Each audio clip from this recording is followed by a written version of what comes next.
کا پورا نہیں ہوا تھا، دوسرے بچے کی امید ہے، تو اس صورت میں لوگ کہتے ہیں پہلا بچہ خراب ہوگا اور دودھ بھی خراب ہوگا. فضول، بالکل غلط بات ہے. دیکھو عورت جب بچے کو فیڈ کراتی ہے تو اکثر حمل ٹھہرتا ہی نہیں ہے، یہ قدرت کی طرف سے ہے. لیکن اگر حمل ٹھہر رہا ہے تو یہ اس کی علامت ہے، یہ بہت صحت مند خاتون ہے. سمجھ رہے ہو نا؟ حدیث میں یہ مضمون ثابت ہے. آپ صلی اللہ علیہ وسلم نے پہلے حکم دیا کہ جب تک ایک بچہ اپنی فیڈ مکمل نہ کر لے حمل روکو، لیکن پھر آپ نے اجازت دی اس کی اور فرمایا کہ اگر اس سے کوئی نقصان ہوتا تو جو غیر مسلم اقوام ہیں اہل فارس ان کو نقصان ہوتا، ان کو تو کوئی نقصان نہیں ہوتا. تو اس لیے آپ نے فرمایا اس کا کوئی نقصان نہیں ہے. تو اگر ایک عورت بچے کو فیڈ کرا رہی ہے، اسی دوران پریگننسی ہو جاتی ہے، تو نہ پہلے بچے کو کوئی نقصان ہے نہ دوسرے کو. آپ دیکھیں گے کہ دوسرا ہو سکتا ہے پہلے سے بھی زیادہ صحت مند پیدا ہو. ہاں یہ ضرور ہے کہ عورت یعنی بچے کو جب فیڈ کراتی ہے نا یا حمل سے ہوتی ہے تو اس کی خوراک پر توجہ دینی چاہیے. صرف بیانات سنا دینا کہ بچے زیادہ پیدا کرنے والی جنت میں جائے گی، تو شریعت نے یہ بھی تو حکم دیا ہے نا کہ اس کو کھلانے پلانے پر بھی توجہ دو. اور خوراک کی دو قسمیں، ایک ہوتی ہے کوالٹی والی خوراک، ایک ہوتی ہے کوانٹٹی والی. آپ نے اس کو 6 بریانی کی پلیٹیں کھلا دیں تو خوراک تو پراپر مل رہی ہے، مگر یہ جیسے بعض خواتین چاہتی ہیں نا ہمارے دودھ زیادہ پیدا ہو، بچے کو پورا نہیں ہو رہا، تو ایسی چیزیں کھاتی ہیں جس سے دودھ بڑھ جاتا ہے. وہ دودھ کوالٹی کے اعتبار سے کوانٹٹی کے اعتبار سے بڑھتا ہے، کوالٹی کے اعتبار سے نہیں بڑھتا. کوالٹی کے اعتبار سے جب بڑھے گا جب اس میں پروٹین والی چیزیں کھائی جائیں، انڈے منڈے کھائے جائیں، مچھلی وچھلی کھائی جائے اپنے خرچے پہ. اب میرے پہ فون کریں گے یار میں نے آپ کے، اس طرح بھی لوگ فون کر رہے ہوتے ہیں مجھے.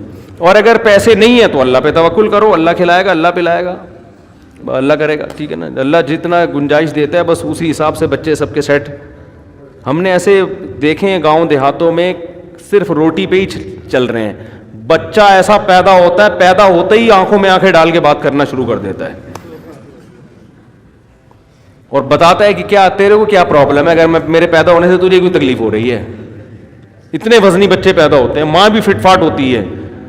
تو یہ زیادہ ان خوراکوں کا بھی زیادہ مسئلہ نہ بناؤ. اللہ نے گنجائش دی ہے تو خوراک کھلاؤ، نہیں دی ہے تو بولو بھائی میں بھی یہی سوکھے پاپے کھا رہا ہوں، تم بھی سوکھے پاپے کھاؤ، تو کچھ بھی نہیں ہوگا انشاءاللہ.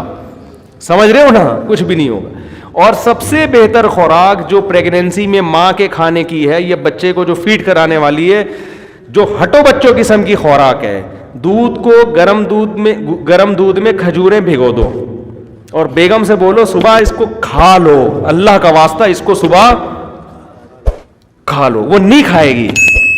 خواتین کو اپنی مرضی کی چیز کھلانا کسی کے باپ میں اس کی طاقت نہیں ہے. یہ اتنی بہترین خوراک ہے، اس کو بیگم کو مشورہ دو، بیگم یہ کھجوریں میں خرچے پہ لے کر آیا ہوں، حلال کی کمائی ہے، یہ دودھ ہے حلال کا، ڈبے کا دودھ نہیں، بھینس کا جو دے رہی ہے یا بکری کا یا گائے کا جو بھی ہے، اس کو بوائل کر کے گرم کر کے اس میں کھجوریں ڈال دیں، گھٹلی نکال دیں. صبح بیگم سے بولے اللہ کا واسطہ تجھے میں پیسے دوں گا، یہ کھا لے تو. کیونکہ کھاتی نہیں ہیں عورتیں، ان کو کھانا وہی ہے جو ڈبل روٹی ہیں چائے میں ڈبو ڈبو کے کھانی ہے ان کو نا. تو صحتیں برباد خود کی ہوئی ہیں. جب آپ ڈبل روٹی کھاتے ہیں نا تو آپ میں کارب جو ہے نا گلوکوز کی وہ اس کا اضافہ ہو جاتا ہے، آپ کی بھوک ختم. جو پروٹین چاہیے تھے اب وہ ہضم کرنے کی صلاحیت ہی نہیں رہتی. سمجھتے ہیں کہ نہیں سمجھتے؟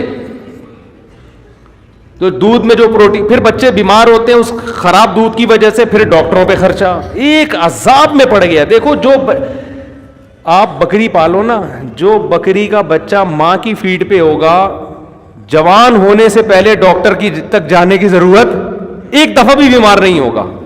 جو بچہ ماں کی فیڈ پر ہو اور ماں کا دودھ صحت مند ہو، وہ صحیح چیز کھا رہی ہو، ڈبل روٹیاں پاپے نہ کھا رہی ہو، تو وہ بچہ بیمار نہیں ہوتا. اگر ہو رہا ہے اس کا مطلب خرابی کہاں آ رہی ہے؟ فیڈ میں خرابی ہے اس کی. یا تو دودھ نہیں مل رہا اس کو، یا ڈبے کا لگوایا ہوا، یا دودھ تو ہے مگر وہ دودھ اس قابل نہیں ہے کہ بچے کی کمی پوری کرے. وہ دودھ جو ماں کھائے گی وہی دودھ بنے گا نا. تو پاپے کھا کے جو دودھ بنتا ہے تو بچہ پاپے جیسا ہی ہو جاتا ہے. یہ ذہن میں رکھو. سمجھ رہے ہو؟ تو بات ختم کر جی. جو مسجد کا جو فیصلہ تھا نا، عدالت میں درخواست مسترد کر دی، گرائی جائے گی. اچھا اچھا اچھا. تبادلہ لگا دی جائے گی. اچھا اچھا اچھا اچھا اچھا، میں بتا رہا ہوں، اس پہ بات کر رہا ہوں ابھی، یہ جلدی سے مکمل ہو جائے نا، یہ بہت اہم امپورٹنٹ ٹاپک ہے. تو اگر ایک بچے کے بعد حمل ٹھہر گیا تو گرانا تو بہرحال حرام ہے، ناجائز ہے. روکنے کی اجازت ہے، وقتی طور پر حمل روکا جا سکتا ہے. اور روکا اس بیس پہ جانا، کوئی اگر کہے کہ بھی ایک بچہ ہے فوراً دوسرا، عورتیں 6-7 بچے ہو گئے، سنبھالنا مشکل ہو رہا ہوتا ہے بعض دفعہ، اس بیس پہ اگر کوئی ایک وقفہ کر لیتا ہے تو جائز ہے، اس میں کوئی حرج نہیں ہے. لیکن یہ حمل ٹھہرنے سے پہلے، ٹھہرنے کے بعد اب اجازت نہیں، کیونکہ اللہ نے اس کو حیات اور زندگی کے لیے سلیکٹ کر لیا ہے. جب اللہ نے ایک سلیکٹ کر لیا ہے نا اس، تو اب اس کی آپ نہیں کر سکتے.